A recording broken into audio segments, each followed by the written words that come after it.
Hello, ladies and gentlemen. It's your favorite paranormal investigator. My name's Tim Sudano. This is Paranormal Insight. Paranormal Insight. I promise I can talk.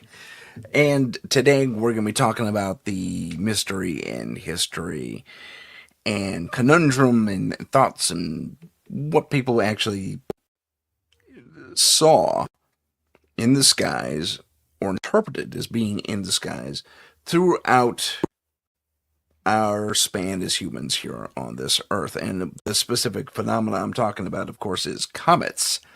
Probably should start off with that.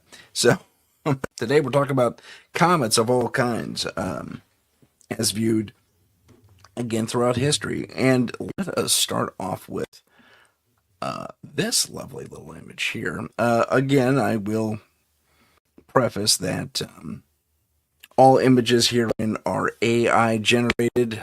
I did not make any of these. These are no one's of this presentation. So, what the heck is a comet? Now, most of us know this answer because we went to high school, or more accurately, we were all in the third grade at one point, hopefully. But if you weren't, and maybe you don't know, or maybe you lived in a small town or a cave, perhaps. I really couldn't tell you. But a small comet is exactly this. It is an icy body. That is, it is a rock at its core, or something very solid, at least that has joined together over time and become very, very, very, very dense. So much so that it is able to attract smaller particles in space. Mostly, surprisingly, something along the akin to ice. Not necessarily water. Sometimes gases can liquefy if put under the right circumstances. Let me kick on a light here. There we go. I can't kick on that light because it's off. I'll kick on that light in 2 seconds. Much, much, much better. Well, a little bit better. Anyway, so a comet is basically a dirty snowball, and it attracts not only water particles and such, but gas particles of various types. It also can collect dust particles from asteroid collisions and whatever else is out there in the cosmos, that near and far, I should say, the near and far cosmos, that will lend itself to stick to something else out in the world. And especially if you have icy, sticky, wet, albeit frozen particles of gas or water vapor, things are going to stick to it more and more and more and more and more. And eventually you get this ball flying through space at a weird pattern, at bizarre ellipticals to our sun. So they go in and they come back out, and they go in and they come back out. And they have a tendency to be really brilliant, especially if you're in a part of the country that doesn't have any lights. Out in the country, you could probably see more stars, definitely, than you could in the, an urban or even a suburban setting, just because of the immense light pollution. So, would we see something like this shooting across the sky? Let's be completely honest. That would be, if that thing were anywhere near Earth, in reality, I'm talking about the picture over here, I'd be very scared. Because that looks like a giant, that could be very, very big. Especially if it's leaving a comma or a corona, a tail, if you will, off the back of it. A coma, not a comma, a coma. Coma tail. Or comet tail, if you prefer. So, yeah, anything that close, that big, unless it kept happening years and years and years in a row. Yeah, even Halley's Comet isn't that clear. I mean, it's a tiny little speck. I saw it back in the, whenever it came by. It was in the 90s, I believe. Anyway, I digress. So basically, a giant dirty snowball of some sort of vapor or rock that is accumulated and has this weird elliptical around the sun and burns off. That's what the tail is. It's the heat from the sun is boiling off all this vapor. So as it moves in, it'll look like that the tail is going to face away from the sun in whatever direction it's going. As a comet comes in, tail is behind it, like you might expect. As a comet goes out of our solar system, the tail precedes it. So it's almost like it's flying backwards, but it isn't. It's just boiling off at that much, that fast, that it's actually creating all this, burning off all that debris. Pretty cool. Let's talk about the various myths and what have you. Sorry, let me get my thing out of there. Nope, that's not it. There we go. So this again, AI, folks. I don't know what this is, but it's supposed to be hieroglyphic Mesopotamian, believe it or not. So way back. I mean, Mesopotamia was quite a ways back. We're talking pre-Egyptian. But ancient Mesopotamians and the surrounding folks typically recorded these events, believe it or not. And they cited them on little clay tablets, and that's what this little doodad here is supposed to be. You can see my cursor. Let me blow that up for y'all.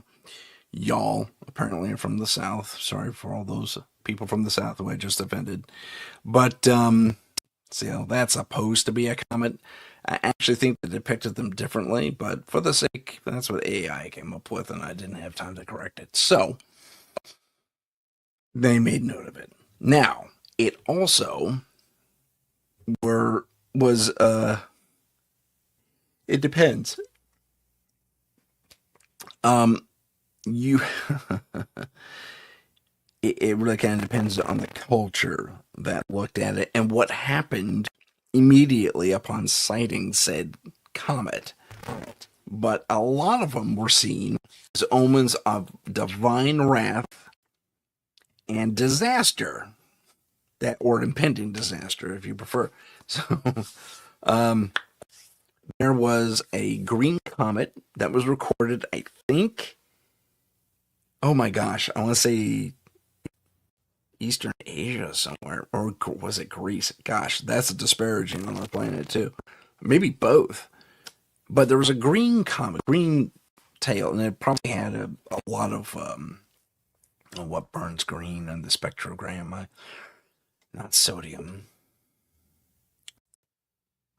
Maybe not iron. Iron doesn't burn green, does it? It might burn green, actually. Now that I think of it. So it was iron rich, or at least the snow, the dirty snow of whatever compound was iron rich. So it was burning off. It was burning off green. Again, I'm not sure if that's the right spectrum color for iron green, but I think it is. But don't quote me on that. So it burned green, and there is a green comet to this day that we see up in the sky. But back before cities and the light pollution and all that fun stuff, it was pitch black. But for the moon, assuming the moon was even out that particular evening, and I saw a green comet, and the green comet was foretold. Well, of course, it was foretold because someone probably saw it 100 years ago. And the green comet comes around every 2 or 3 or 4 years, something like that, between 2 to 4 years. And the green comet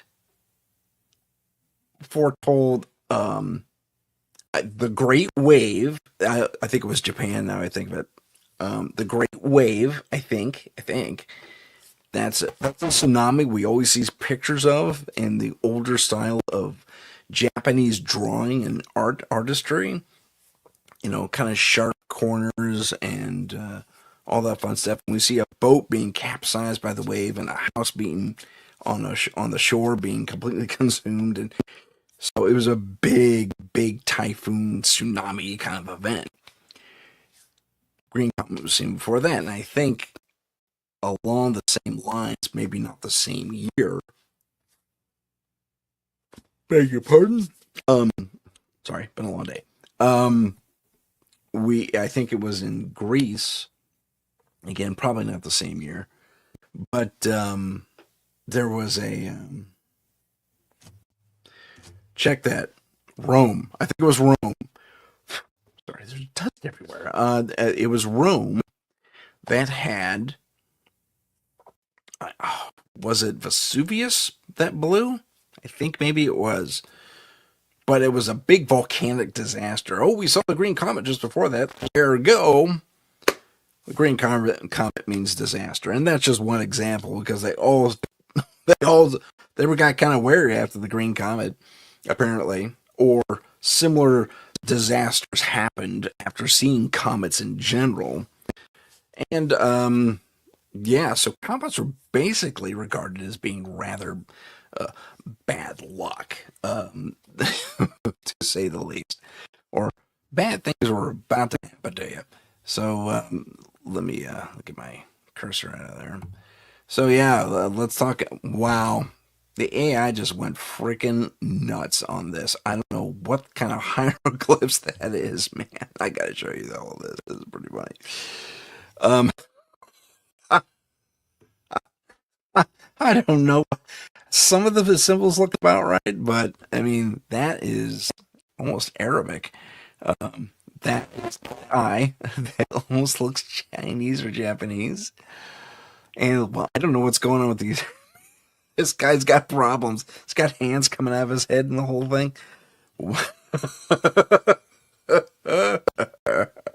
Okay, I'll stop laughing at the picture. So in Egypt, the comet symbolism related to deities, their vast pantheon of gods. And they often associated not just comets, but a lot of stellar phenomena with the god's will, and were often left up to interpretation by priests and whoever on else of the religion. Forgive me, my beard is totally in the way. I'm growing it long on purpose just so I can cut it. It's for a film coming up. I'll talk about that in a minute. Um, so if you look at comets and you see one every year, every couple of years, or something like that, you're going to start building a calendar. And they come at all times of the year. That's the other. That's one interesting thing. They come at all different times of the year.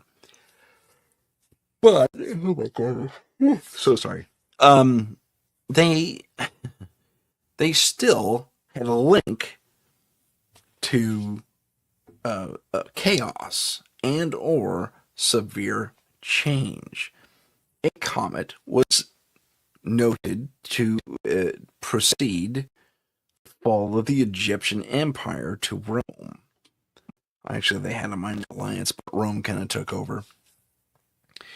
So that was foretold by a comet. And a few other interesting things along those lines. I think when we go from one pharaoh to the next, where a comet was seen foretelling that transition. So comets really reflect a lot of change, but also reflect a lot of chaos. War came after one comet. Uh, the one comet was reported to be red and yellow. I'm reading my notes, that's why I'm looking this way. Red and yellow, and that foretold of a coming war. And they did have a war, I think, with Phoenicians. Oh, my history's so bad, and they didn't specify in my notes.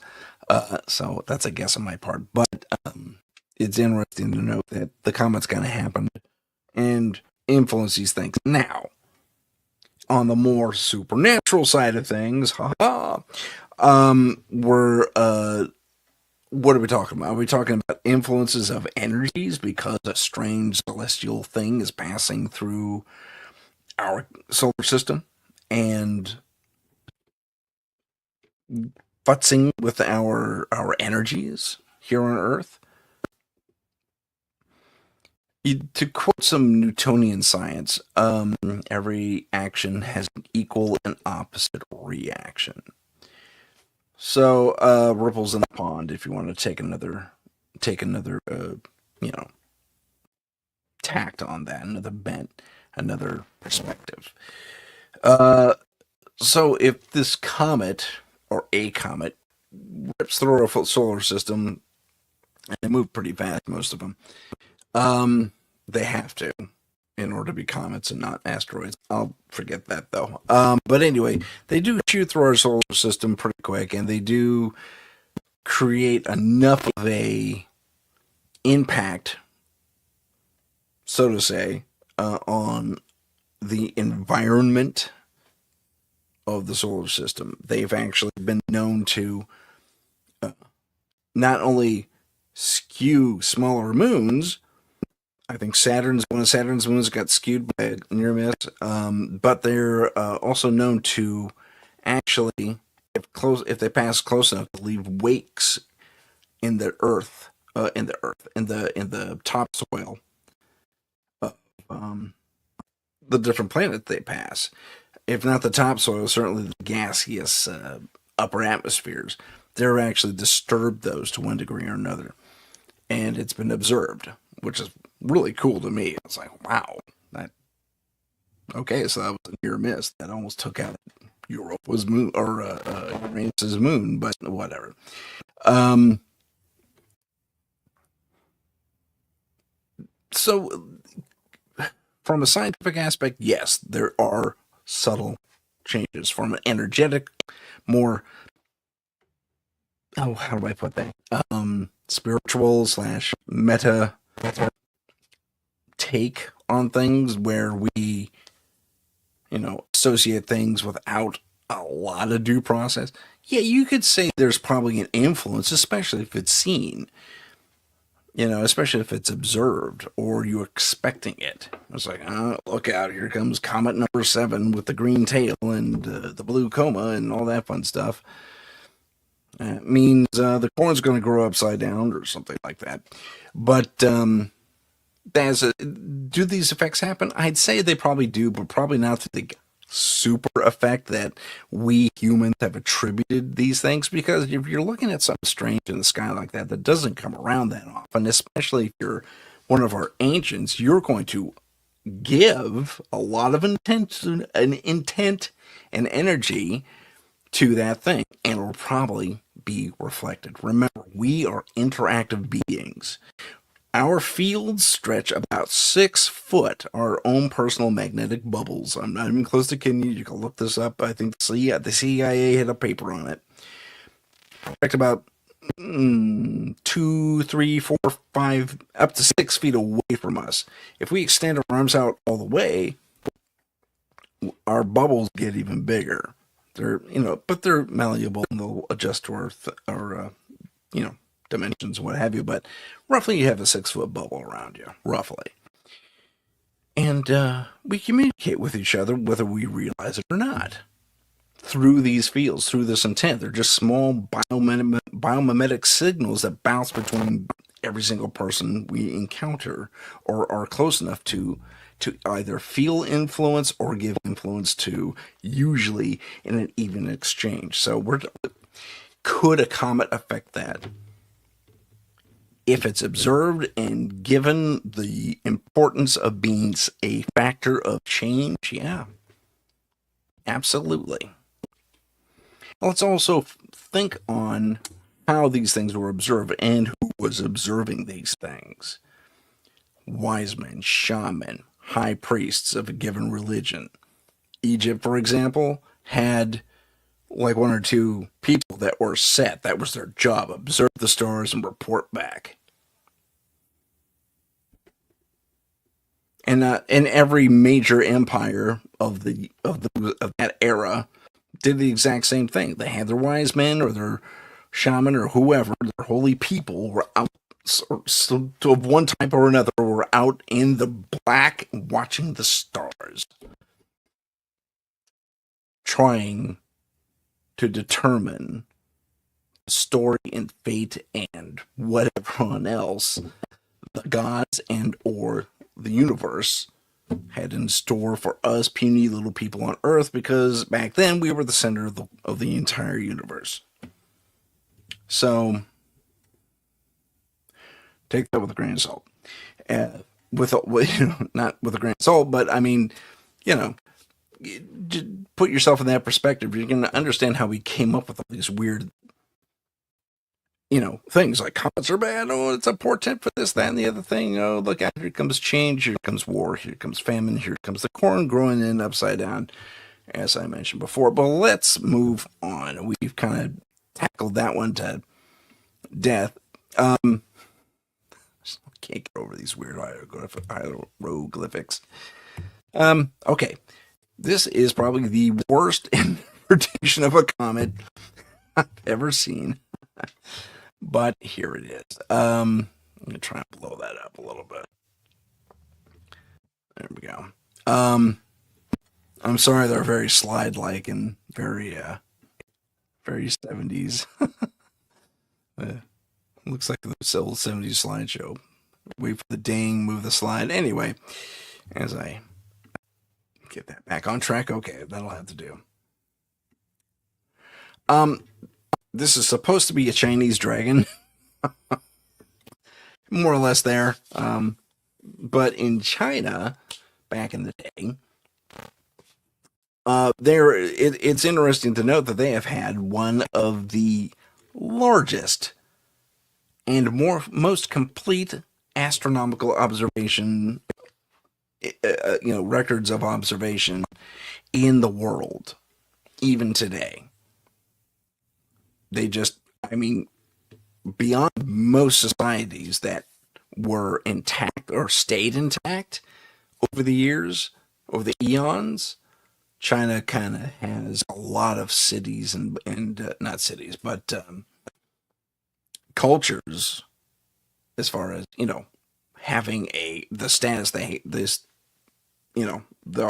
hierarchy in society they have today, more or less is the same one they had a few hundred years ago, a few thousand years ago. I mean, the leadership style has changed. There's no longer emperors per se, but that doesn't mean that they aren't one of the oldest societies on Earth. Anyway, so and again, they've been just stuck a guy out somewhere in the dark and said, "Watch the stars. Tell us what the gods are saying. Tell us what the universe is telling you."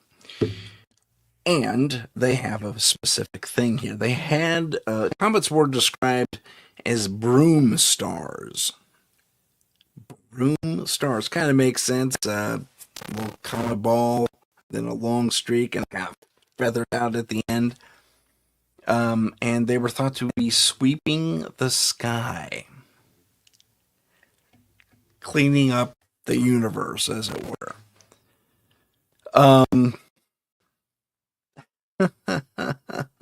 I thought that was kind of an intriguing association. And the reason the dragon's in that picture is because they were often associated with dragon activity. That is, these physical manifestations of the gods were cleaning something up. Something happened, they had to clean it up. And that's what the comet was.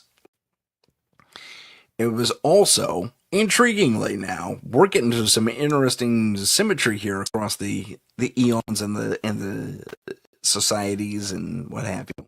The ancient ones, including, where they say it also symbolized change. Sometimes it symbolized power, but usually it symbolized change. Well, now that's fascinating.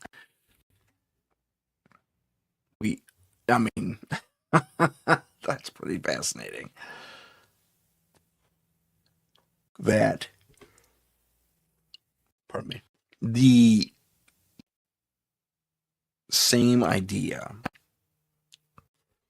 and I imagine the same results too. Nothing in my research was specific, but perhaps a war, or the death and the birth of a new emperor, or a change in power, or a change in circumstance, a disaster followed the sighting of a comet. They say it saw as a symbolize of change. Super fascinating. So to Egypt so far, so to ancient Mesopotamia so far, and we know the Greeks and the Romans did the same thing. So that's both Eastern and Western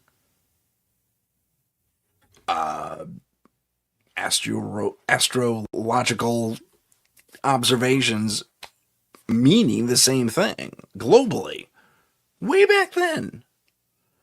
That's just amazing to me because apparently we were pretty cut off, but some say we weren't, but that's a different podcast. Okay. So China says, yeah, back in the day they did, that it was a broom cleaning up the universe, the cosmos, the stars, what have you, which is amazing. Now, oh my gosh, I'm so sorry. As we move on across the globe and across time and across societies, okay, I don't know, man. I'll show you this one. This is supposed to be Indian Vedic language, and it's a rough facsimile, but I guess that's what they were going for. I know I couldn't personally draw that better, but I don't know. So the Indian Vedics back in the day made references to comets, and the text mentioned them as I'm going to mess this up. Duhumaketu. Duhumaketu. Okay, that wasn't too bad. Duhumaketu were the smoke banner or a comet. That was the description, a smoke banner. Well, I found that very interesting because I don't know. For me, if I look at a comet today, the here and now, I'm going to instantly think, oh, it's dirty snowball. I don't see a smoke trail per se. If it were a meteorite or an asteroid or something like, a meteorite and a big one, smoke coming in, yeah, that totally makes sense. We've all seen that footage, seen examples of what that looks like. Absolutely, I could buy into that. So maybe they just assigned that thing, that image, smoke banner, to all astronomical, instances where they saw a ball of light followed by a trail. That kind of makes sense to me. I could be wrong. I could be mispronouncing that name completely, and they have a different name for meteorite. But, or word for meteorite, excuse me. But for the purposes of this thing, we'll say I'm right. And we're going to, as we look at this, we again find that, and this is kind of interesting, and it's not the only time we've heard this, that the comet, symbolized here by a weird fish with a C in it, I don't know what AI was thinking, but said comet was going to mean a bad omen. More change, more disaster on the horizon. And said omens would affect royalty, the kings. That's who it was for. And that's kind of where China went. That's where Japan went. I think to a degree that's where Rome went. And even Greece to a, I think. Egypt was a little more varied. It was more about the gods, which would interpret some sort of meaning for the pharaoh too, because they were supposed to be the representation of gods on earth, or the gods on earth. But I don't know. I think the Egyptians are a little more. They had a more modern-like take on their astronomy and their astrology. So that's right. That's my view of it anyway. So, am I an expert in that stuff? Absolutely not. But that is I maintain that it's interesting that across the globe we're seeing that the star, the smoke banner, or Humakatu. Oh my gosh. So sorry I got that word wrong, ladies and gentlemen. If I got that one word, which I probably did. So my apologies for that. But they affected change, and they affected specifically the kings and the royalty, the higher ups of the societies of the day. Well, now I think we're getting some here with this comet idea. So maybe it was affecting more than perhaps I gave them credit for. And I'm willing to admit that I'm wrong. But let's also take into consideration that they aren't just rocks flying through space. They're really brilliant. They're burning off all their stuff. They look really cool, but they're rocks flying through space. If said comets are crashing here onto the planet, I could see that change being a little more palpable, tangible, and then perhaps I'm coming at this from a surprisingly scientific viewpoint. But I mean, given that I deal with ghosts all the time, but and other paranormal things, but it still strikes me that that a rock that far away, even if you take the ripples in a pond, thought process to a something small affecting everything else around it, like ripples in a pond. Throw a rock in a pond, you get ripples, right? Everything smooths out eventually, so maybe there's something to it. But why would it affect the psychology? Perhaps I'm wrong there too. We don't know everything about the energies of the universe and things that are hitting us every day. We just discovered muons about 50, 60 years ago.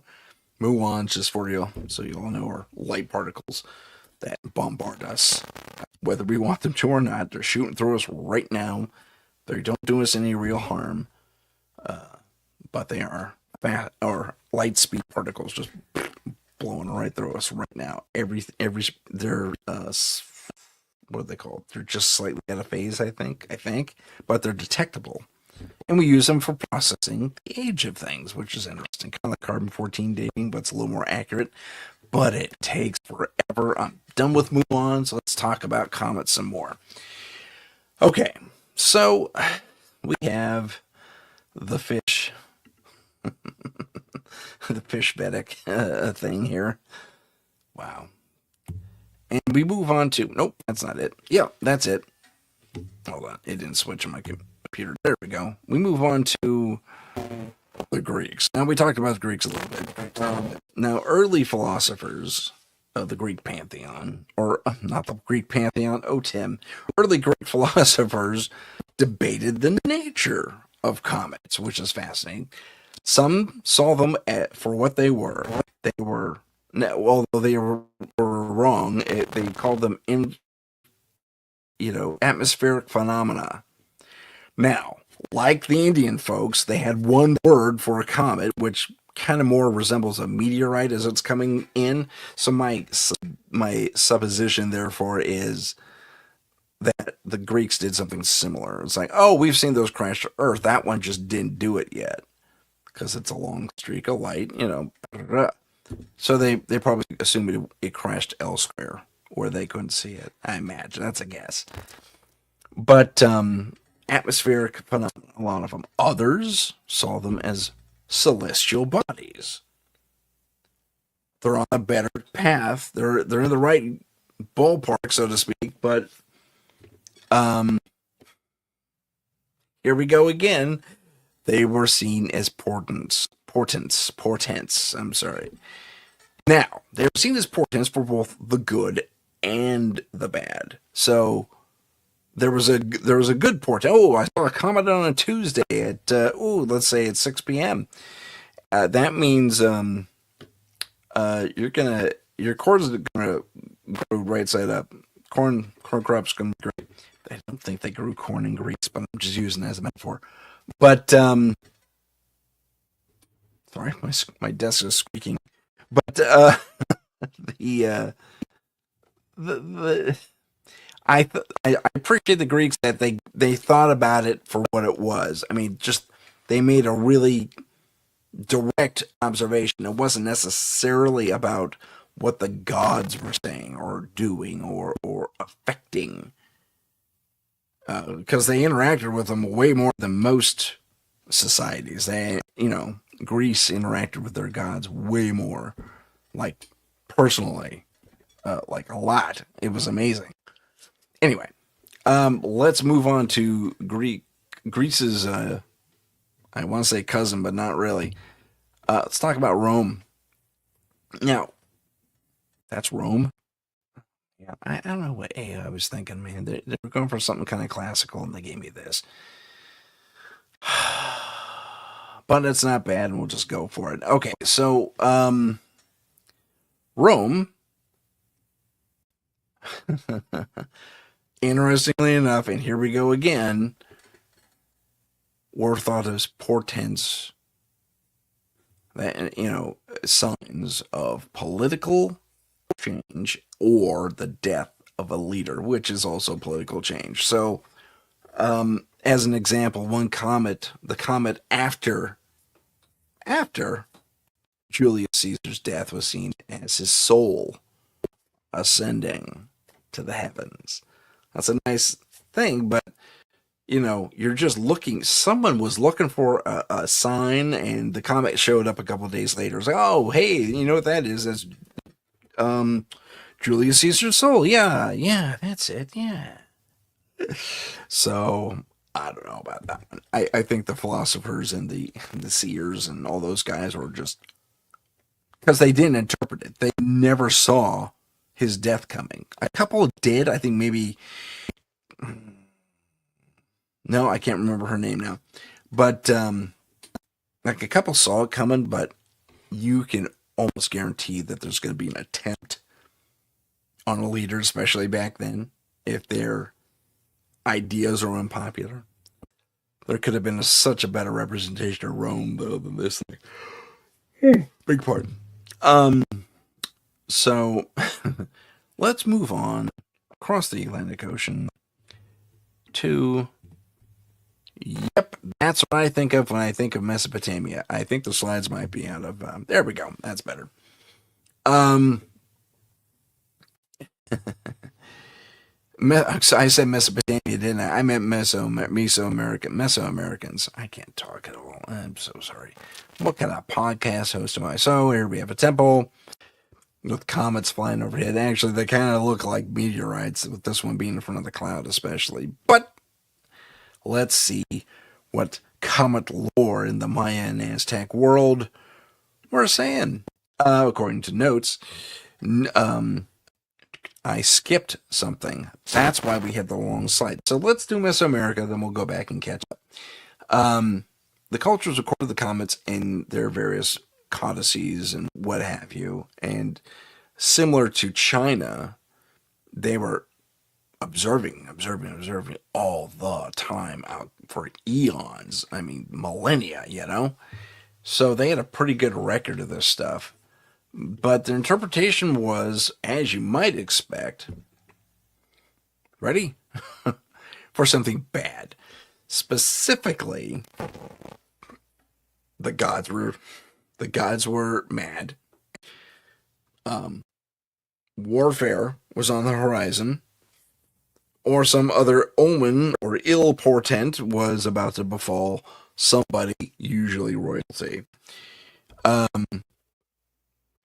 A comet foretold the eclipse, the big eclipse. We'll hear about that story about the eclipse that stopped the sacrifices, the Mayan sacrifices, because the great god was finally satisfied. Now, I'm full. I am full. You're done cutting out hearts randomly and offering them. We saw, the name, I'm totally blanking on it now, Apocalyptico. Right? Or Apocalypto. Apocalyptico? The Mel Gibson film. Well, that. Spoilers, that happened in that film. They actually have that in the film where they're cutting people open, offering the hearts up, rolling the bodies down the steps. It's gory. It's pretty gross. Historically accurate, I'll give them that. But the eclipse happens and everything goes in the shadow, and it's like, oh, we messed up. He's full. Yeah, that's it. The god's full. Okay, send this guy to go play with the soldiers. He can be target practice for the soldiers. And I don't think I give too much away because you're going to love it. It's a great film. But let's go back a slide. We're going to go back a slide and look at Norse. Whoops. Look at. Whoops. Norse mythology. Okay.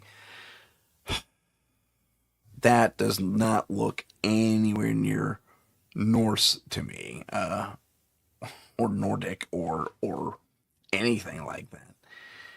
But I get what I have, and that's supposed to be a comet right there, and here's a little shed in a wet land somewhere, lots of scary shadows in the sky. This is supposed to be Norse mythology. You know, give me a shield maiden with, or Valkyrie or Thor himself. I mean, that's Norse, okay? I don't know what AI was thinking, but you get what you pay for, which was, it was free. So, in Norse mythology, such things, including the sighting of comets, was, they had these fiery celestial events where I think they were experiencing a meteor storm versus comets per se. But they were thought to be, are you ready for this? Are you ready? 3 guesses. Signs of Ragnarok, or the end of the world. Comets often symbolize chaos and transformation. Well, what about that? Now we are pretty much all the way around the world, because our Native American brethren thought the exact same thing. If you take in the Mesoamerican account, you can translate that right north, because the Great Migration from the Bering Strait on down, yeah, you get where I'm going. So, they symbolize chaos and transformation, and bad things are going to happen. And so, maybe I am wrong, but I have not seen any direct or been shown any direct evidence that would say, yep, comets flying through our solar system mess stuff up. Guess we'll find out. We have a big comet or large astral body floating around our solar system right now, causing a lot of stir. Let's go to, and I can't wait to see this slide, because, I review them, they're this small, but when I get them here, they're a little bit bigger, and it's like, oh, okay. So, I don't know. Not what I would call Aboriginal. It looks kind of African to me, especially with the elephant. Let's call that Aboriginal, because that's a little bit closer. So we're talking about Australian Aborigines, specifically. They incorporated comets into their oral traditions and stories, and they often symbolized, need I say it? Yes, I do, because it's a little bit different. They often symbolize spirits or warnings. So, something on the horizon, something bad was going to happen. So it's halfway following that usual trend we're seeing in our ancient civilizations. Okay. So we not only went around the world, we backtracked a little bit, went back the other way and south, and we ended up in Australia, and they say the exact same thing. Comets equal chaos to one degree or another. Some bad thing is going to happen to one degree or another. And not always on time, because the whole Julius Caesar thing saw the comet happen after his death. And that's when they assigned, oh yeah, the comet's his soul. Yeah, that's it, yeah. My stupid lying guy impression there. Please forgive me for that. But let's, as we go through all this, and as I review my notes one more time, you're going to see this crop up quite a bit. Now, where it changes is when it comes to petroglyphs, not unlike this one, And hold on, I gotta find it in earlier paintings. So they've always been there. If you look at this, and this is supposed to be a comet, I think this is supposed to be a comet. I really don't know what AI was thinking with these circles in the rocks, but it's the closest thing to a petroglyph they gave me. So as we look at this, it's like there's always been a fascination with comets. I mean, they're weird. They look strange. There are these big commas in the sky, or comas. But, you know, you've seen one, you've seen them all, really. They might change color varyingly. I mean, if one streaks past the Earth at Mach whatever it's going, goes pretty fast. But it's like Mach 11. It's way up there. It's pretty fast. But and we get a little rumble from it, yeah, then I can see, and it happens yearly or every 3 years or every 20 years, yeah, then I can see really getting scared by it. Maybe that's me, though. Maybe I need a near miss to really make me pay attention where something happening in the distance doesn't really affect me or phase me one way or another. Unless it's like a giant explosion or something like that. But none of that happens. Oh, there's another comet in the sky. I guess I'll tell someone it's going to mean bad things on the horizon to beware. I mean, better safe than sorry. I mean, if a priest is going to see this stuff all the time in the sky and see the same stuff every single year or every 3 years or whatever, and they work out the pattern, they're going to go, oh, just stuff flying around the sky. You know, this isn't, it's on a schedule. Oh, come on. I can't. So now we got to, man, the corn. Okay, so now I got to tell everyone the corn's going to grow upside down every 4 freaking years. I'm going to make a note of that somewhere. You see what I'm saying? The priests and the sages and the wise men and the wise people and all that shaman and what have you are going to put it all together. And they're going to go, oh, that's a rock in the sky. Well, probably didn't know that much, but this happens all the freaking time, so it's natural, I'm the only one looking up every single night. I'm the only one, so they're going to rely on me, and the leader, the king or the prince or whoever's in charge, he wants me to say all these crazy things that are going to make him look better as a ruler or fire up the people to back his play on the next war, and if it doesn't come, he has to inspire it so the prophecy comes true. And I mean, we've seen that play out time and time again throughout human history. So comets are getting the bad rap in my personal estimation. But I digress. We're talking about history of comets, and that was just my comment on history. We are moving on. Okay. So, that's Australia roughly. And then we go to, whoopsie, I can't do it won't work. There we go. Okay. This is supposed to be Polynesian, and they're half right. AI is doing some weird stuff, as usual. So here's a Polynesian representation. Not really, but on the right path, I guess. So the Polynesians were master sailors. I mean, Portuguese didn't have anything on these guys. Okay, they sailed these little boats everywhere, and they used the stars, and they would see comets, of course. And because they paid attention, they used them exactly as you might think. Oh, it's that comet in the sky again. Okay, we go that way when it's here at this point in the sky. When it's at this point in the sky, we go that way. Otherwise, we're going to hit those rocks between Island 1 and Island 2. Don't want to hit the rocks because there's monsters there. That's a guess. I really don't know if that was the case. But, our ancient people seem to just put nightmares in the middle of nowhere. Falling off the edge of the earth kind of a thing, So those are our Polynesian brothers and sisters. They actually had a better use for comets. It wasn't a portent of something weird. I mean, sometimes they issued warnings. I was like, oh, the fish are going to swim in reverse for a couple of days because the comet's here. but more often than not, it was interpreted as being an event in the sky that they could use as a guide, which I find refreshing. Let's pop over to the Middle East. That's not it. That's not it. There we go.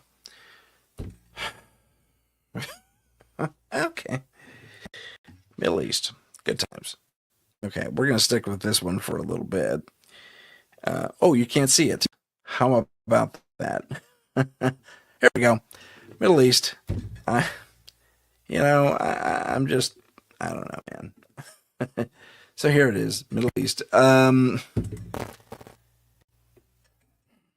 not entirely wrong. This is like I don't know what this is, dude. It's a mixture of so many different things, but artistically speaking. But here's a comet in the assumed Middle East in the ancient times,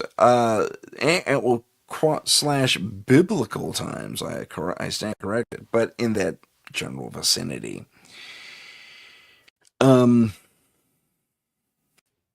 We have biblical texts. Excuse me. That reference fiery signs in the sky. Now,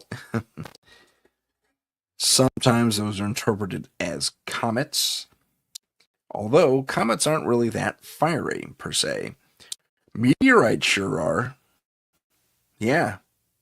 So I think, again, we're dealing with that interpretation. It's like if it's a streaky thing in the sky, it's got to be a fiery whatever. So that one's way far off. That's all. It hasn't reached us yet. It hasn't smoked yet. So it's way out there. And they were right about that part. Sure was. But three guys, you guessed it right if you guessed it the first time. Typical Middle Eastern texts called comets, harbingers of destruction and bad things. Lots of superstition around them. And lots of stuff related to them as far as bad stuff was going to happen. Dire warning, divine warnings and signs and thunder and lightning and cats and dogs living together and all that fun stuff. Thank you, Ghostbusters, for that line. That was a fantastic line. As we move ahead here, actually, I tell you what, we're going to take a brief, but too brief. Let's see. As soon as I figure out how to work my computer. There we go. We're going to take a brief look at some the station identification and a few commercials. So we'll be back in a minute 14. See you soon. This is the United Public Radio Network, 107.7 FM in New Orleans and 105.3 in the Gulf Coast. UPRN talkradio.com. Esoteric programming at its finest. Long ago in the ancient world, the Tribus Omnis Lux, later known as the Tridents, were celebrated heroes, defenders of humanity against unspeakable monsters. Today, they continue that sacred duty in secret, hunting the dark evils that lurk just beyond the shadows. They are the Trident of Light.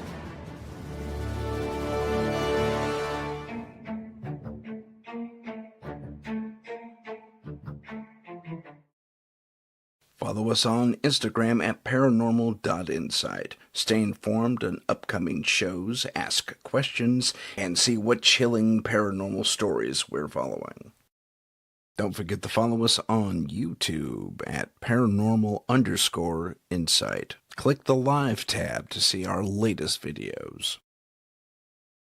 Hello, ladies and gentlemen, and welcome back. My name is Tim Sudano. This is the second half of Paranormal Insight, and we're talking about comets across time and history and myth and folklore and all kinds of fun stuff.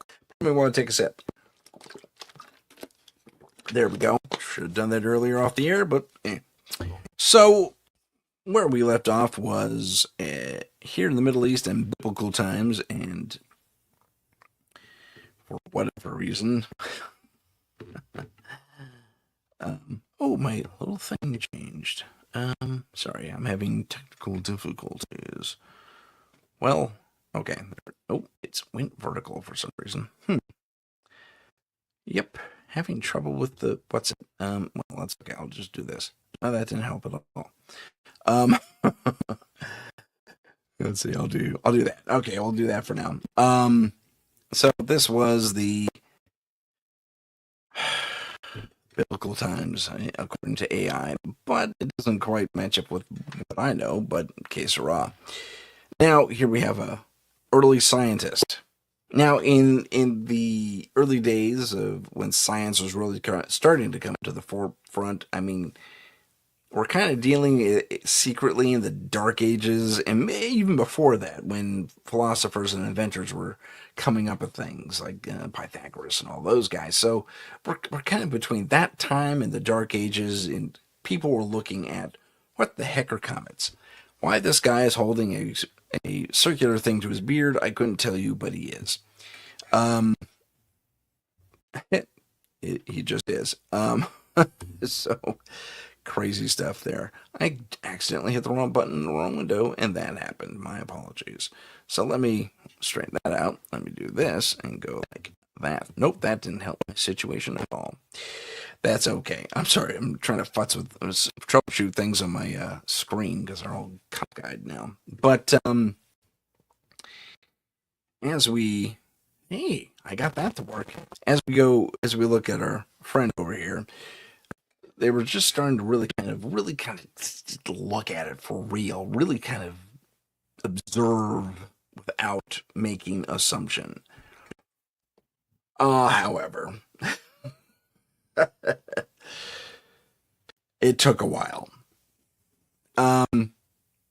They questioned the nature of it, and they made better observations. They were getting more advanced tools like binoculars and not binoculars, I'm sorry, telescopes, even rudimentary telescopes, to modify and understand and observe the phenomena of a comet.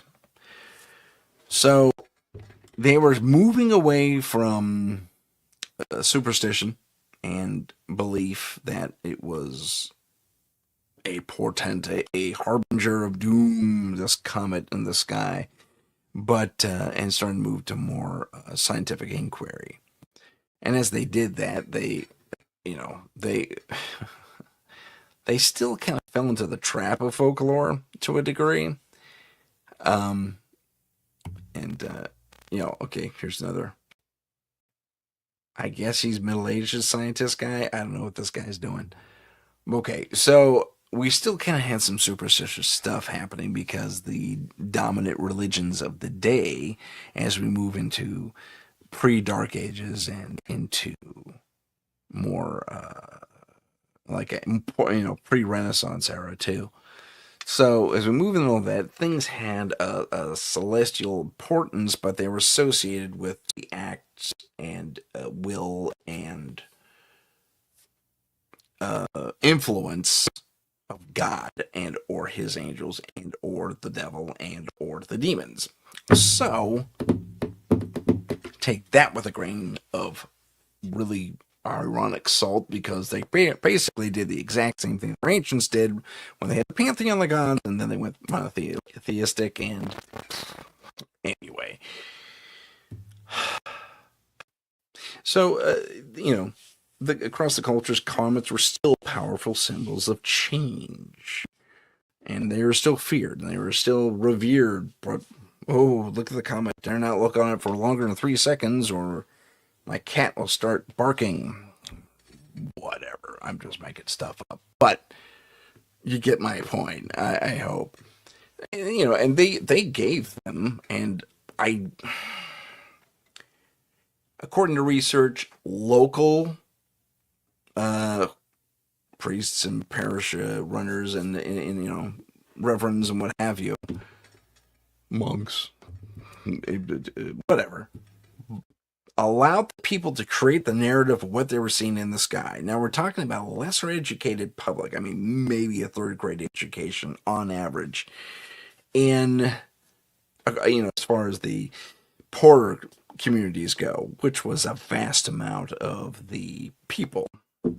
Whereas today, at least in America and other Western cultures or cultures similar to America, we actually have a middle class that is really relatively well educated, and even our poorer classes are relatively well educated. Is that the so take into account that if you just have one class thin ribbon of people in the maybe the top 5% of wealth and education and stature, in the community or in the larger country or empire or whatever it was, you had a lot of, perhaps you had a few good logical thinkers in the lower echelons of a given community, but a lot of times you were dealing with people who were very easily influenced by things in the sky and people coming up with knee-jerk reactions to an event. This is a very poor representation of a comet, I have to admit. So take that for what it's worth. But what we have here is more like a lightning bolt. AI just kind of just chucked it on, that's what stuck to its wall. But that's okay. But something strange and phenomenal like this, as an example, happening is, would be the thing that people go, oh my goodness, it's a sign. It's a sign. And I think that's largely where things went awry and why comets, even in the more advanced eras, albeit limitedly, as science was coming to the forefront, and I mean, very, very beginnings, very, very early, where people were, dressing like this guy. That's what we're talking about. So there was still a lot of superstition to overcome compared to, and when you see stuff like this happening, okay, well, it's a sign. But nonetheless, we finally, as we move into the medieval and Renaissance eras, finally start moving into I guess, a more scientific take. However, as this picture would no doubt let you know, we have a bunch of people with sticks and pitchforks around a fire as a comet streaks overhead. Still have the rumor mongers, the less less educated certainly, but we also have the how should I politely put that? The hordes of humanity who did not polite at all. The hordes of humanity who did not get it. Okay, they didn't understand what they're looking at. It's a sign. They were still in that modality, that mentality. It's a sign. And so again, the comet gets blamed for plague, war, disaster. Medieval chronicles of the era would depict and show and espouse that a comet, if sighted, means bad things are on the horizon. No. We made a step forward and we took 3 or 4 steps back. Again, we're in the medieval era. We're in and coming out of the Dark Ages. Now, one famous thing that happened, and it was scary because it was kind of big compared to most of the things they had seen, and it probably looked very similar to what they're showing here because I have seen it myself. This is an interpretation, I might add, of Halley's Comet, sighted and recorded, documented, I guess you could say, for the first time in the year 1066.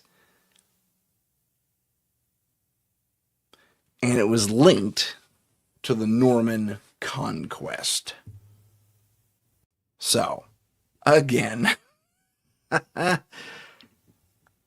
1 step forward, 4 steps back. comet, and Halley's Comet. Come on.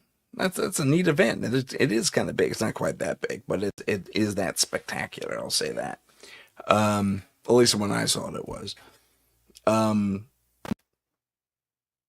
it's a disaster omen. Come on. I mean, so okay, let me put this out there, ladies and gentlemen. If it's a disaster omen to one thing, is it like another omen to one culture? I'm sorry. If it's a disaster omen to one culture, is it the go signal for another culture, like the Normans? Okay?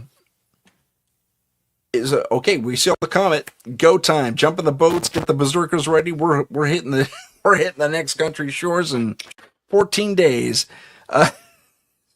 I mean, I think that's a fair question. I think that's a very fair question, but I don't know. Perhaps I am wrong. Okay. As we move forward through time, we look at the Islamic Golden Age, an era of history. Hey, that's not working at all. Hold on. Something went goofball. There we go. So let me call it up. Let's see what AI got. That is not the Islamic Golden Age. Nope. Not there. Wow. Okay, let's go back to the weird exploding star in the sky and call that the Islamic Golden Age. I don't know why. That kind of looks like a interpretation of older Islamic type city. I'm sorry, they didn't give me anything for it. Nothing viable anyway. I did skip a few slides it provided because they just didn't look right. So, in the Islamic Golden Age, we had Islamic scholars made detailed comet observations, very similar to other cultures, and they kept such detailed records, not unlike the Chinese, not unlike the Mesoamericans. They were actually able to see patterns and build a library and of various comets and where they appeared, when they appeared, and all that fun stuff. So it was a step forward, and they were very precise. They were very precise. And they actually were that step forward, scientifically speaking, as far as those scholars were concerned. Let's move forward to the great thing, the thing, you're going to recognize some names in this next one. So this is the Renaissance era. As we all blossom and move forward in a unified step, theoretically, we have nope. That's kind of it, but not. Oh, I'm going the wrong way. That's why. Okay, sorry. Let's get the slides correct. Renaissance. I guess that's Renaissance. Yeah, that's Renaissance. So, yeah, it's being fun. Anyway, so here's a scholarly dude during the Renaissance era, writing stuff down as he observes a meteor being struck by lightning. I don't know what's going on in that image, but it's supposed to be a comet. If you ask for one thing, you're lucky if you get it 50% of the time from the AI. Anyway, as I move on, we have Tycho Brahe. His observations show that comets were celestial, not atmospheric. That's a first. That's a first. As far as documenting that fact that they are celestial objects beyond our atmosphere and not acting within our atmosphere. You see, that was the big concern. They didn't know. They couldn't judge distance that easily. I think personally, if the comet goes behind the moon, you're safe. But that's me. I mean, I know better now. I'm a child of the 20th century, living in the 21st century. Dated myself there. Not that the gray beard doesn't. So Tycho Brahe says, yes, they are astronomical celestial phenomena out among the stars, among the planets, which they had started to document, by the way. a little more accurately. And then we have a name you may be really familiar with, Kepler.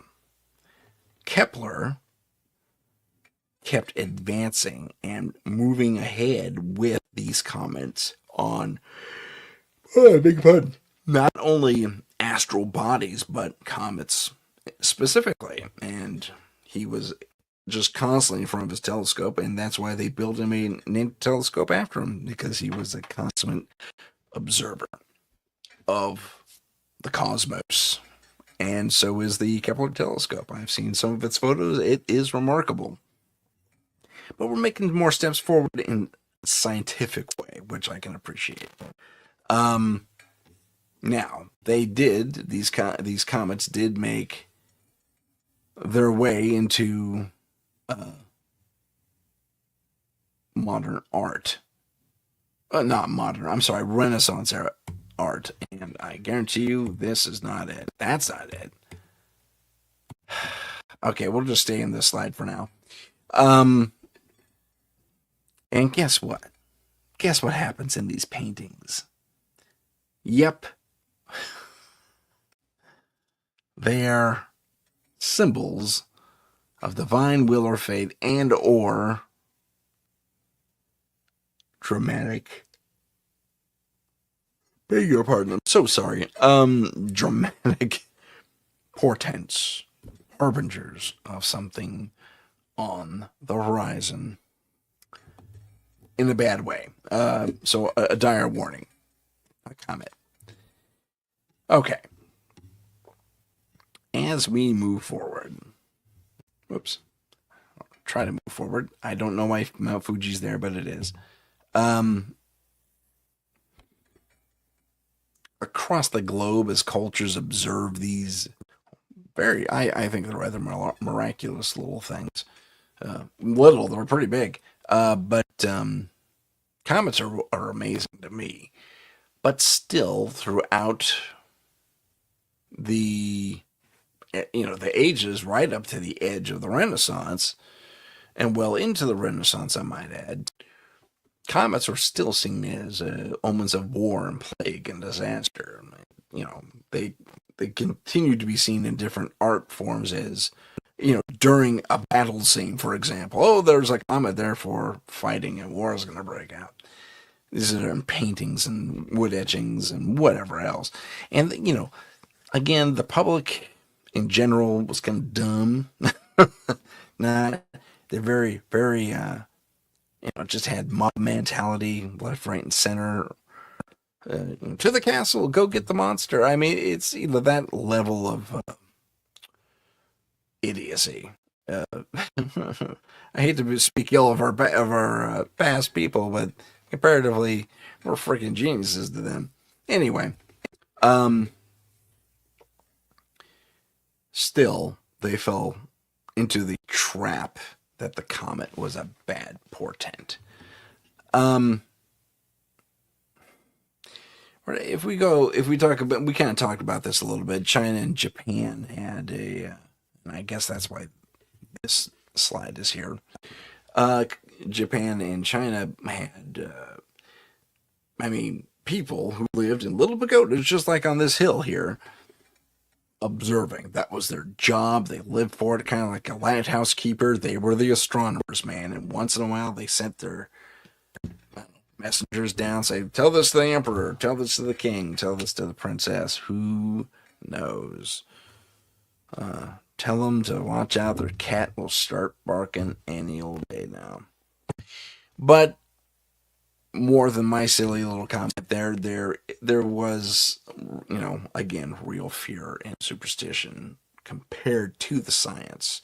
This is kind of, for me, where the Renaissance really just kind of bubbled and took most of the Western world to a much higher level intellectually, as far as the art and the science and everything.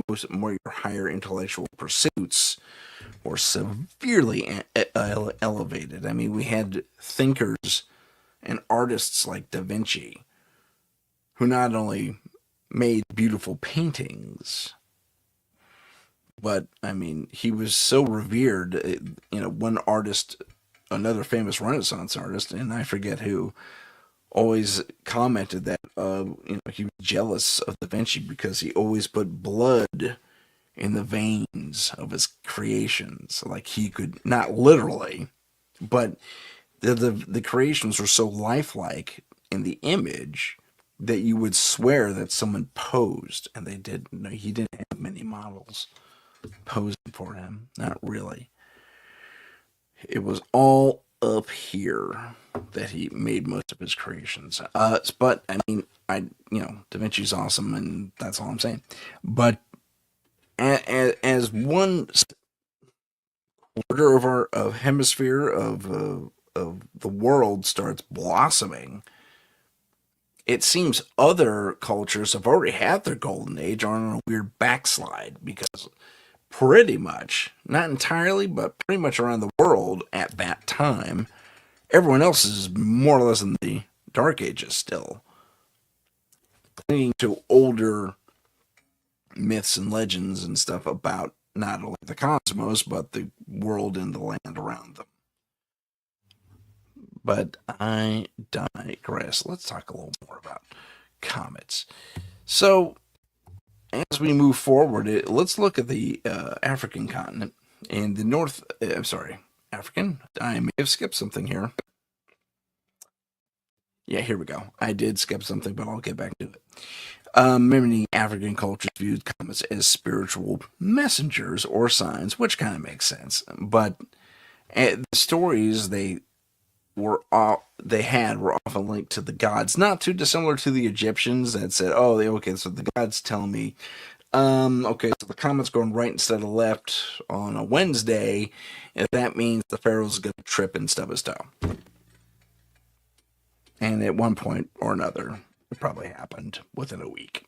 I told you that's what the comet would say, and so I think we could generalize and take some basic lift from the Egyptian thing, and it basically translates to the same thing. But for the African folklore, it was not only a warning, but oh my gosh, I'm so sorry. But it was a personal message for a lot of things. Okay, did you see the comet on Tuesday? Yeah.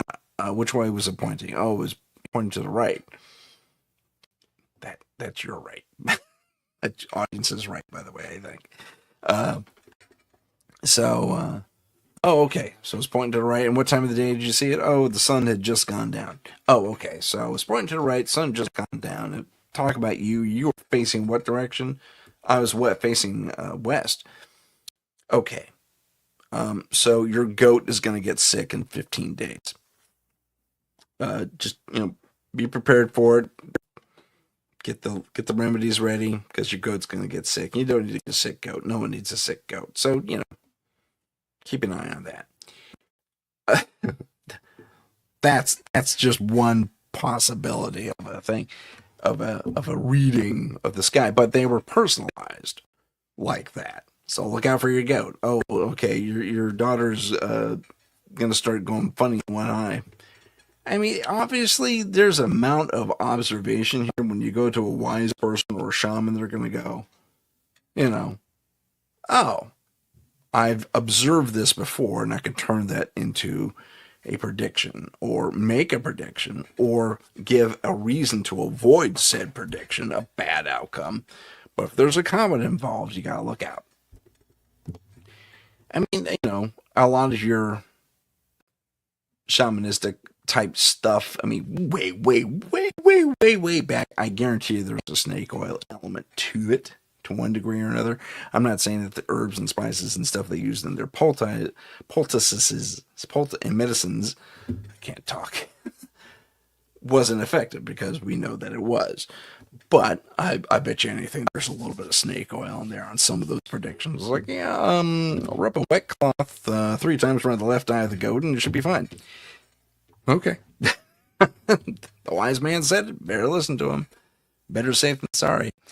Now, as we move forward, we're going to get into the indigenous North American things. And I think that's what the slide before this was. Whoops. Oh, hold on. Nope. Yep. There we go. That's the indigenous stuff there. These slides are wildly out of order, and I don't know how that happened because they were in order before, but I digress. So, in indigenous North American comet beliefs, as my notes say, they verified stories connecting comets to spirits, change, and, yep, warnings. Oral traditions preserve these views quite well, and they were only very recently written down, although some tribes still refuse to have their oral traditions written down because they find it offensive that anybody can read a book. So, no, you're not going to read my stories. You're going to listen to my stories, and you're only going to be able to listen to my stories if you're a member of this tribe. Or if someone went outside of the tribe, off the reservation, or what have you, and told these stories when they really shouldn't have, because it's not their story to tell. It's the community story to tell. And I, as the elder, or I, as the chief, or I, as the shaman, have the right to tell anybody these stories, unless you're going to become, a person like me. So, and again, that's an older mindset, but even today, some of those tribes still kind of hang on to that. It's like they will not write down their oral traditions. Their oral traditions and their stories are so well known and so well, put together as a narrative that they have nothing gets lost. You ask if you're able to ask a great grandmother, aged lady, who heard the story when she was a kid, is this the same story you heard? Word for word. I mean, that's an amazing gift, really. But I got off on a tangent there about how no one writes down their oral traditions. But I digress. I mean, it worked for the Vikings. I don't know why it wouldn't work for anyone else. But again, here we go. Now, as we move forward in time and we look at some more advanced stuff, and you probably caught a glimpse of this. Aha, an old, printing press. Okay. Okay. I gotta show you guys this. It doesn't make any sense. It's a printing press that prints books.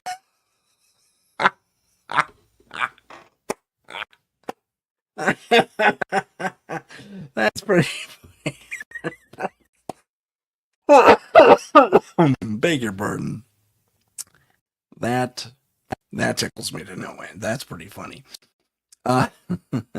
So as printing and pamphlets and books and apparently machines that could print books. That's not how printing went way back when. Now, you want to know the story of how printing went way back then? Let me tell you the story. Each letter of each page had to be put in place. I'm talking stuff. This is a little wipe here, and at the risk of... Okay, so each letter was about that big, give or take, in a book.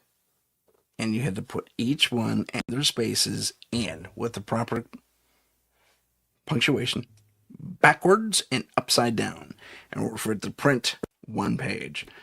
Can you believe that? That's akin to the old school where you would have to handwrite everything from one edition to the next and make minor updates if necessary, but it was all hand done. Well, the original printing presses weren't too far off from that, except the letters were pre-written. That's really about it. They just had to be organized. Crazy stuff. Crazy times. I love history. Anyway, so as the printing press gets the word out on comets and astrology and pretty much all manner of information, we start to see that some of these books that get printed out are put out by scholars who are becoming, I guess you can call them elite scholars. They had a very specific discipline in astronomy or astrology or what have you. looking at the stars above and telling you what the difference between a moon, a planet, and a comet, and so on and so forth. So you may recall back in 1066, a comet was observed, what would later be confirmed as Halley's Comet. Mr. Edmund Halley specifically predicted, and accurately so, based on past observations, not only by from his worldly predecessors, correctly predicted the comet's return every 76 years and confirmed it. That was pretty cool. That was a cool moment. So it became his comet. It's Halley's Comet. Sorry to those who discovered it earlier. But it was a milestone in astronomy because we confirmed orbit and orbits in general. Now, we already kind of, at this time, had an idea that everything didn't revolve around the Earth, that the Earth revolved and her planets revolved around the sun. We had that sussed out. Now, so we had the basic ideas of orbit. Our moon, for example, orbits us. They kind of figured that part out. And then they thought, well, if that's an orbit, if planets orbit the sun and the moon orbits us, what's a comet doing? Is it just flying around willy-nilly? No, it'd be more like, well, willy-nilly. It'd be out there doing whatever it wants to do. But no, it was predictable. And Halley put that together. He said, on this day at this time, we're going to start seeing the comet in the sky. A few days later, it's going to be super prominent. And a few days after that, it's going to be weaker again. But the comet's going to switch because it's moving away from the sun. And he predicted every single one of those moments quite accurately. I think he was off by a few hours on one thing or another. But, Halley nailed it because he took the time to observe past observations, no matter how old or obscure they were. And, that's a heck of a puzzle to put together. I gotta tell you, especially if you're dealing with ancient reference material that isn't always, one, accurate, or two, not flowerly put. Flowerly put. Today's exercise is flowerly. See, I can't say it anymore. Where the language is flowery is what I'm trying to say. But so he was able to do it. Kudos for Edmund. That's good stuff, Mr. Halley. But the symbolism in Renaissance culture, as things move forward, and we're kind of bopping between certain centuries now, and going backwards even a little bit, we're still dealing with what they meant. And what they meant held. Now, here's the change in the Renaissance era. And, sorry, let me get out of the printing press here. Yeah. Okay, I'll stick with this. It's a little more advanced than I wanted. So actually, let me go back here. Renaissance. Okay. So back in the Renaissance era, again, we had to step back in time a piece. But one thing changes, for the most part. Those who are able to read books, the comet still holds that more supernatural, primordial fear response. It's a portent of something horrible on the horizon for either an individual or a country or a leader or the world. As we move and we move on. Okay, so we're at the weird book printing press. It's still just floors me. So I cannot recall what's after this. There we go. So this is supposed to be a telescope.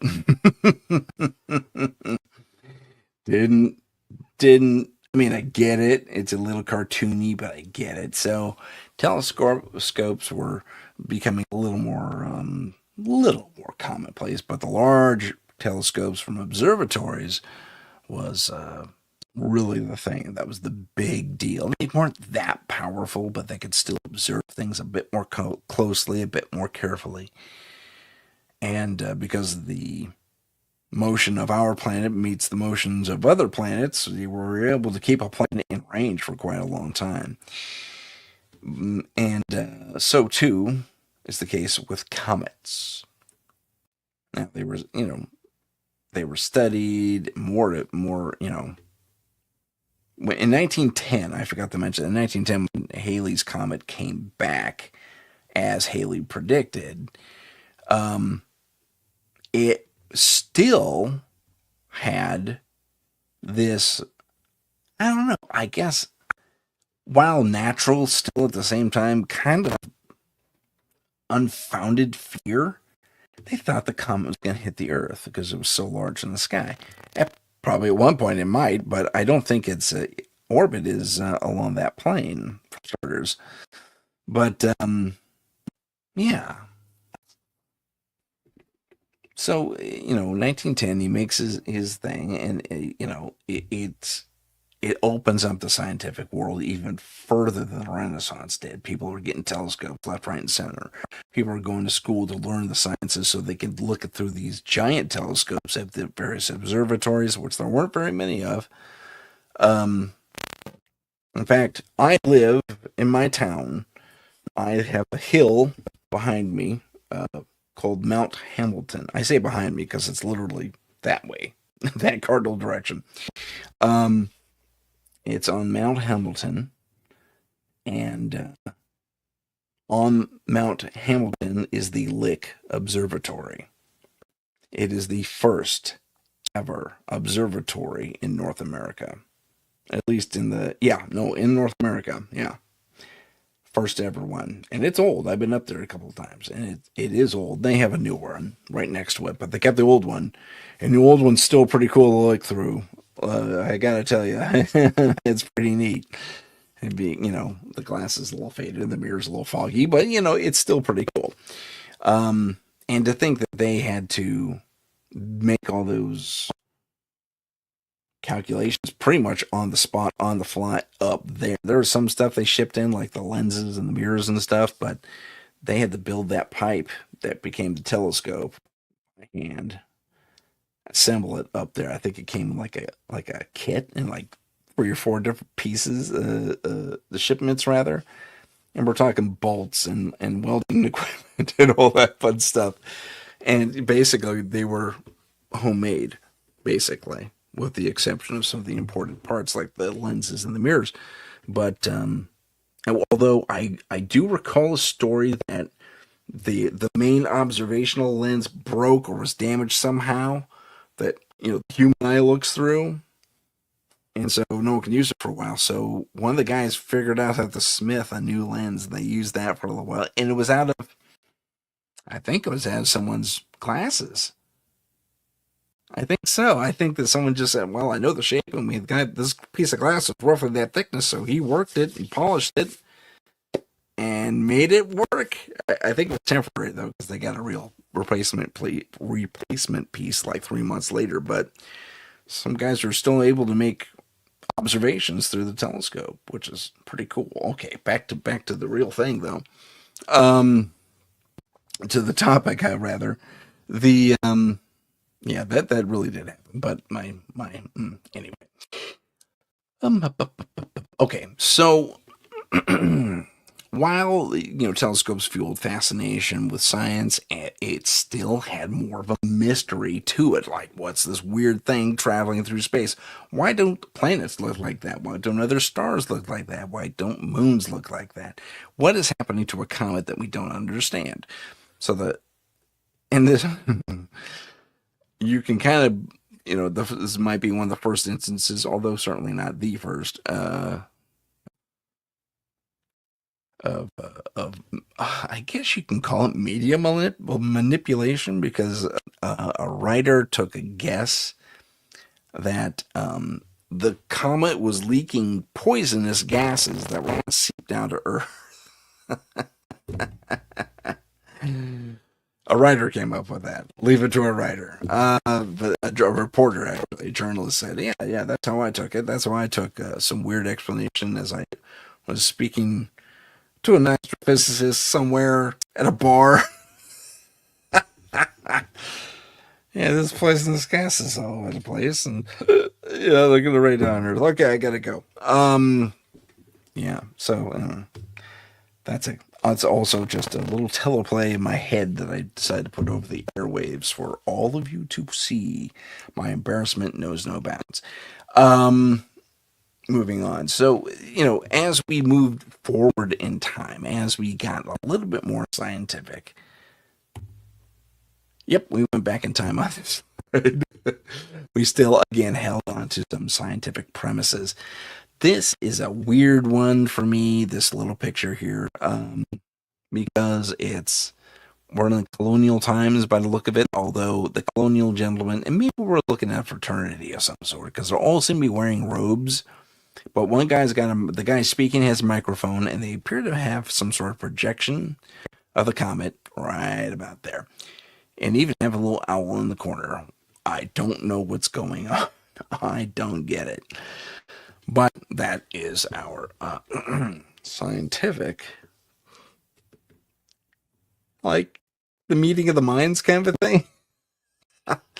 So comets, while still holding on to that stigma of being a bearer of bad news, a herald for the ill things that come, it further, as things got a little more, as we started to understand more and more, they actually ended up being romantic inspiration, poetry, novels, paintings, obviously, but poetry, novels. I mean, the Comet's Delight. That was one title that I remember. It's not in my notes. The Comet's Delight, and the Comet's Delight basically revolved around a weird poem. Basically revolved around the comet catching the eye of two lovers, star-crossed lovers. Well, these in this case, comet-crossed lovers, and they were on opposite sides of a given country, maybe the U.S., but they both went to the same university or something like that, where they held a talk. Maybe it was a convention of some sort, where they held a talk, and they ended up sitting right next to each other, and they ended up falling in love with the same aspects of the comet and announcing it. I love that color of the comet. It always reminds me of, yeah, me too, same here. So the me too's and the same here's leads to love, and they named their first son Haley after the comet. It's a cute little story slash poem. But anyway, let us move on. But yeah, the comet is coming into its own. It's moving away from the thing of fear, the embodiment of disaster, to a more romanticized thing, which is, I guess, good for the comet in general. But let's not forget, it's a rock in space, pretty big rock in space, going pretty quick. That's really about it. But we humans are strange. We must give it panache. We must give it, gravitas. We must imbibe it with imbibe it. Okay, we'll go with imbibe it with our fears and our loves and our hopes and our dreams and all that fun stuff. But again, it's still just a rock in space. But it is a spectacular rock in space. I will admit that. It is one of the more phenomenal visuals in the night sky. So as said interest is romanticized more, it also inspires more scientific, legitimate interest, and people start studying it. Now, as we move into the 20th century, and I fear to see what the heck this slide is. Oh, hey, it went there. Oh, it went backwards. Okay, we got interpretive. Okay, we got a little interpretive with this one. This is an Escher kind of. I don't know, man. I don't know. AI was on the crack today. Man, I don't know.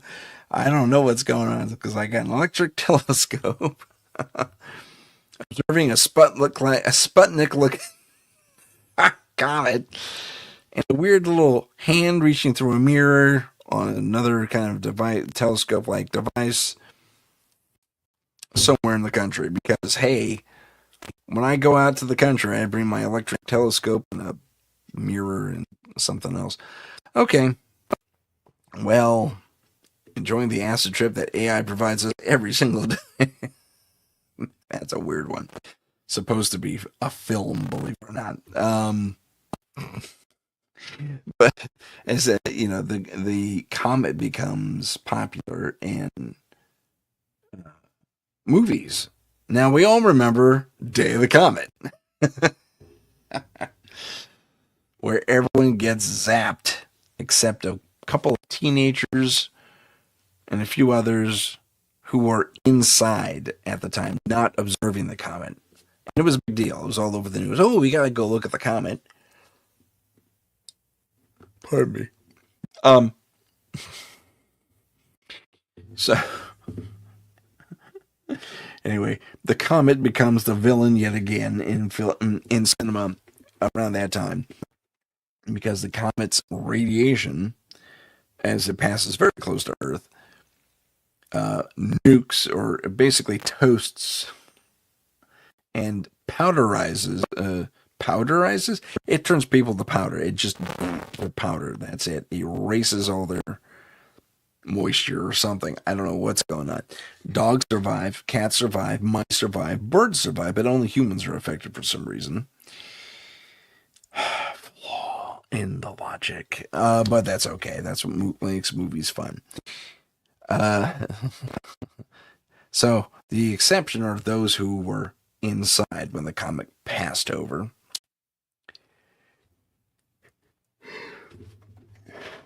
So sorry. I'm laughing and yawning at the same time. So in this film, again, not to give anything away, but I will give a spoiler alert. In the film, we have two kinds of survivors. Regular human beings that are going in full survivor mode pretty quick.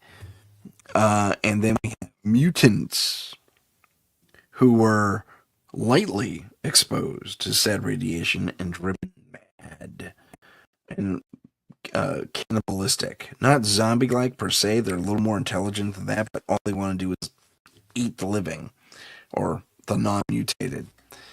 So you got to deal with those groups. And at one point or another, they get their hands on a couple of Uzis, and they never explain how that happens. It's a whole bunch of fun, enjoyable 80s film at its finest. Night of the Comet.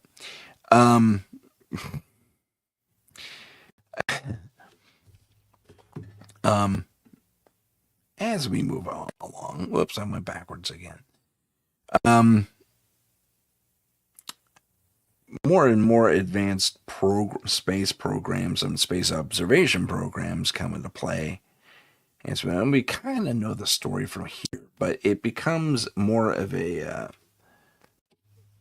point of pride. Oh, we've observed this about comets and this about the cosmos and that about the cosmos. What have you got? Country number 7. Well, we have a huge interest in comets and meteorites and astrology. Look at all the people out in the street there. And this is taken, I don't know what the hell this is supposed to be. I'll be completely honest with you. It's a black and white film. And maybe that was supposed to be Day of the Comet. I really don't know. AI just slings things and certain things stick to the wall, But as we move forward with these ideas, that is a spooky show, I must say. I don't know what nuclear winter is happening there with the moon overhead, but there's no comets involved. But as we move ahead, okay, more black and white stuff. I don't know what's going on. There we go. Okay, disaster films. Gotcha. Okay, let me back up a pinch here. So, whereas we had the general public being paranoid about comets back in the day, in the more modern times, they are excellent fodder for horror films, or even kind of funny horror films, but comets altering the species, or a species, or being home to a species. That happened before. I think that was Invasion of the Body Snatchers, if I'm not mistaken. A passing body, either a comet or an asteroid, expels something against the Earth, and so we were overrun by aliens. Good times. As we move out of fiction and into proper science, we find ourselves able to go out into the stars and grab or a piece of or land on a moon, a comet, excuse me. And the moon too, but a comet. And of course, I'm talking about Rosetta and Giotto, those two satellites that went out and actually captured the gas from the comet and took very close, detailed photos. And they found all kinds of great, crazy, wonderful things among them. And I will read, if you'll forgive me. Giotto, if I'm not mistaken, successfully returned from the first up close missions of mission images of a comet nucleus, and revealed that the comet's nucleus was just this dark mass of nothing, just dense rock that was black or without any light really, and everything around it that was light was the stuff that was burning off of it, as we discussed already. And it even got damaged by the dust plume as it was leaving. And you may recall some of the footage. I think they just had still photos, but they stitched together a little 10-second segment as the comet moved away. It was pretty cool. It was pretty neat. Rosetta's mission was very similar and also suffered damage from the micro pellets coming off the comet as it pulled away, but got even more information on what the structure of a comet really is. And now here, we're in a very modern take and era on the whole thing. So there's all that, and then there's the next step, which is Levy 9. I should say Levy 9 is an event, not an actual satellite or satellite mission. However, a satellite did catch the aftermath of what a comet did, and this is called the Levy 9 or Shoemaker Levy 9 impact. What did it impact? It impacted one of the larger planets, if not the largest planet. In fact, it is the largest planet in our solar system to date, and that is Jupiter.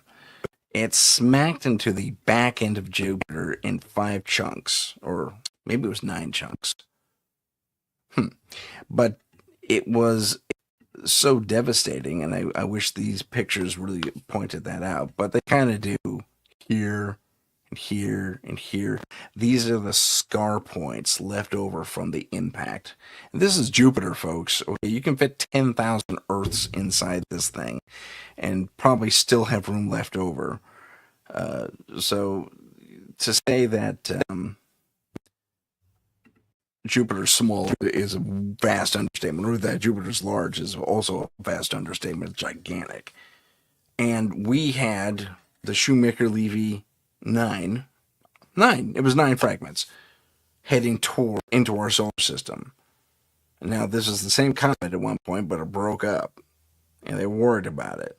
And if Jupiter wasn't there to snag it with his gravity, it may have been disastrous for us, because these things were the size of our planet at minimum. And Jupiter grabbed them and took the hit. And they also confirmed that Jupiter probably has a solid mass at its core, which makes sense. Otherwise, the gases would just be everywhere. So, but they confirmed that. They kind of confirmed it for whatever reason. I mean, we all knew that already. It just makes sense. But Jupiter's gravity snags these 9 points, and it left initially what looked like bruises. No kidding, bruises on the surface gases and the swirls that we know so well. And had actually created a second little storm at one point or another because one of the fragments spun inward. But it just these holes in the gases where the comets impacted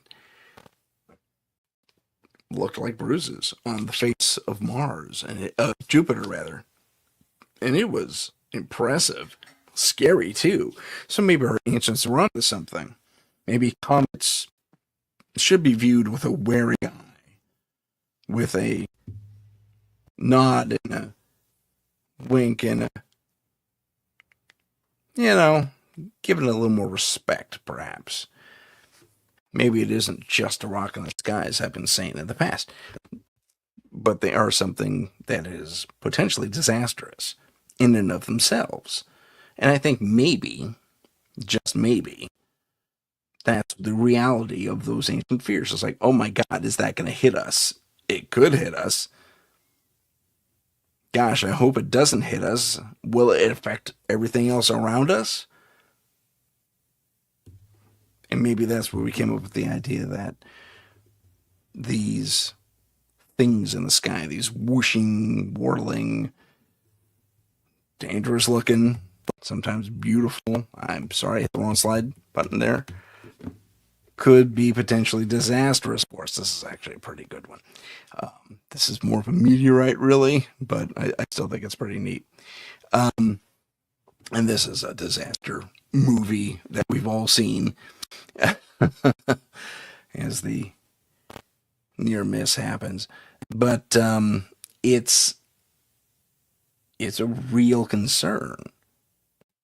Even with the current visitor we have to our solar system in 3i Atlas, we are. I swear you can make a drinking game out of that name, 3i Atlas. Anyway, just watch the Instagram or the internet or the TikTok or something. Someone's going to talk about it. Take a shot. But I'm kidding. Don't do that. Please don't do that. Do not do that.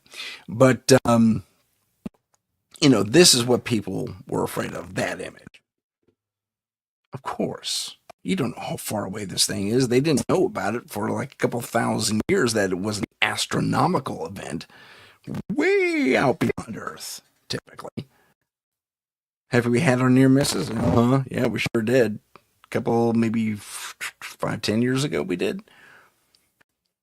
Cameras aimed it straight up in Australia, zoomed in a little, caught this, I think it was about a mile wide, give or take, rock, meteor, not a planet killer, but a city killer kind of a deal, and it just skimmed right by us between Earth and the moon, and favoring being close to Earth. I mean, they got a pretty decent image of it, this thing going tumbling on through. Just amazing. But yeah, this is the fear. This picture here. This is what our ancients and what our modern people or scientists even are afraid of. In fact, that's what ATLAS stands for. Asteroid tracking. Oh gosh, something. I forget what LAS stands for. But observational. No, astronomical something study. I can't remember. I forget the terrestrial. Anyway, it means they're tracking satellites that could, space, bodies in space that could be dangerous and heading toward Earth. So, glad it wasn't. Glad it isn't so far. You get a lot of strange things. Okay, let's dive into that just for a moment. I got a few minutes left. So our 3i Atlas worry is being compounded by by people who are claiming to be remote viewers. Now, not necessarily the remote viewers themselves, although that has happened a couple of times, but they have said, I looked in and I see it's being controlled by intelligences far more advanced than our own. Some say there were pods of hundreds of thousands of invaders ready to pounce. Some say, it's just, this is how they get around. They do slow observations and we just look like a comet so they don't interfere with us. Okay, that's very Star Trek and all, but yeah, I think they could probably not give a crap about that kind of thing because I mean, what kind of that's a hell of a blind. I'll say that. That's a hell of an observational blind. Well, let's study the solar system at 233 million miles an hour. Sure. Yeah, that's a good idea. Rocket it on through. I mean, as far as the solar system is concerned, that's a reasonable drive by. But I mean, look how fast that thing's going. That thing's going pretty. It's going on a pretty good clip. But I don't know. I digress. I think maybe we're just looking for um, a re- a reason to have these things. A reason. We're looking for a reason more beyond what is being provided for us. Well, I like to look to the future, and I have this fun little thing here. AI came up with this. I have to admit, AI did a good job on this one. Um, whoops. At this stage, there it is. Oh, I gotta collapse it here. But we have a Star Trek kids. They're all wearing Star Trek colors. I thought this was the best. And they're learning about outer space in a futuristic classroom. I thought that was pretty fun. And I think maybe that's where we need to really just kind of, notice they have some disaster stuff happening back here, though. Look at that. That's kind of crazy. But, maybe that's where we need to look. I think we need a more young scientists and stuff to come into their own and develop their fields in astronomy and what have you. That they're going to be the ones that really give us the more in-depth answers. Maybe we want to hear them or not. But I think that might be the more conclusive idea. Now, yes, they're big dirty snowballs in space. They're flying around. They're making our lives, interesting. And we will continue to observe them as we do. But hopefully now, whoops, I hit the wrong button.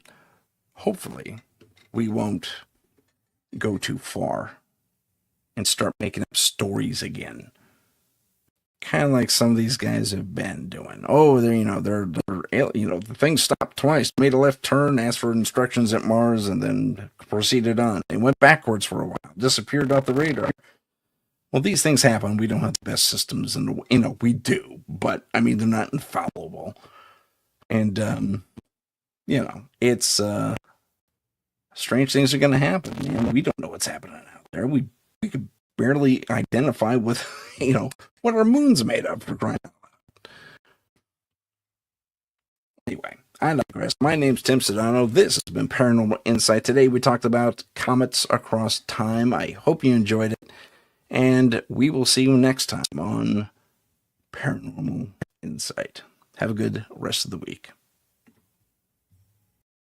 If you have a paranormal experience that you would like to discuss on the show, please email us at paranormal.insight.podcast@gmail.com.